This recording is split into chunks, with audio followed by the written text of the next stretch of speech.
Good morning, dear students. Now we will see the magnetic field inside a toroid, means endless solenoid. Magnetic means how to find out the magnitude of a magnetic field inside an endless solenoid. You can see this is the diagram of an endless solenoid.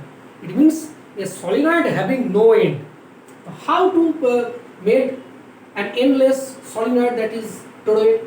We have already seen that what is toroid, having two terminals. Now if we bend, you can see, if we open the two end and if we hold like this, it will be obviously a solenoid. And if we bend and give it into the shape of a circle, and if we end the two ends, okay, if we connect the two ends with an external DC source, then it will take the shape of a circle, and then it is called then toroid. Clear? Endless solenoid. So again, it cannot carry current automatically. So that's why it's two end. That is the two end of a solenoid which will bend. We have to connect with the external DC source. Then a current will flow. You can see the current will start from, since this side is positive terminal and this side is negative terminal. So current will start flow from this direction to this direction. And if we want to determine the polarity, we can see the current in this direction is flowing through in clockwise direction. So that's why this side we may assume the south pole, and since one side is clockwise, so obviously other side it will be in the anti-clockwise direction. So that side is obviously treated as a north pole. So current will flow from this direction, and obviously the magnetic field from south to north, as I discussed in my earlier video. That is why the direction of magnetic field is from south to north, since the magnetic field lines forces are generally leaving the north pole and entering south pole. So from inside, so that is inside the solenoid, magnetic field is from south pole to north pole. Okay, now we have assumed something, that is number of turns per unit length is N.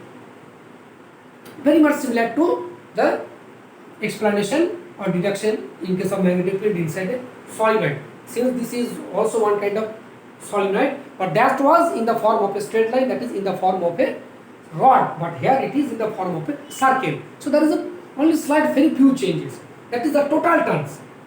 In solenoid we show that is N into total length, that is L, but here instead of length, here it is a circle having radius R. R is the radius. Clear? So that's why N into twice pi R. And total current, since single turn contains current I, so total twice pi R into N number of turns contains twice pi NR I number of current. Why have we drawn this circle?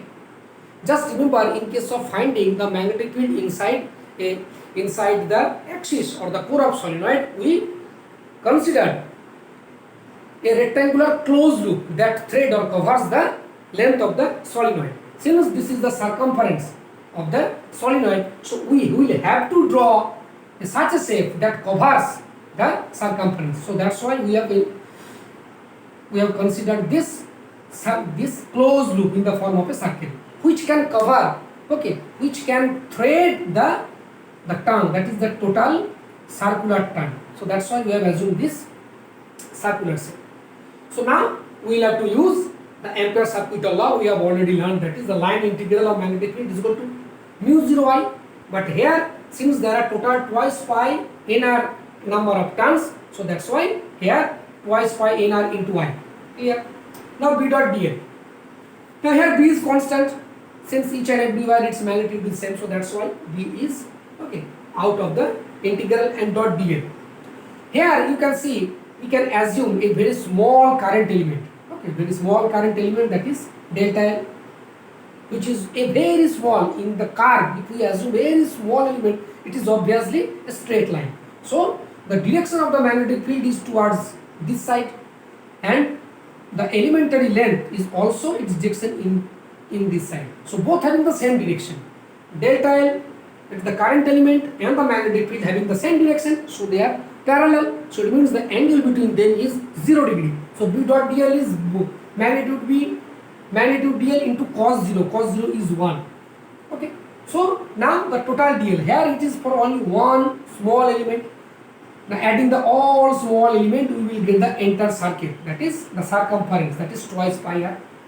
mu equal to twice pi r towards the right side, twice pi r cancel each other. So we have the magnitude of the magnetic field inside a toroid is mu 0 ni, which is exactly equal to the value of the magnetic field inside a straight fluid, isn't it?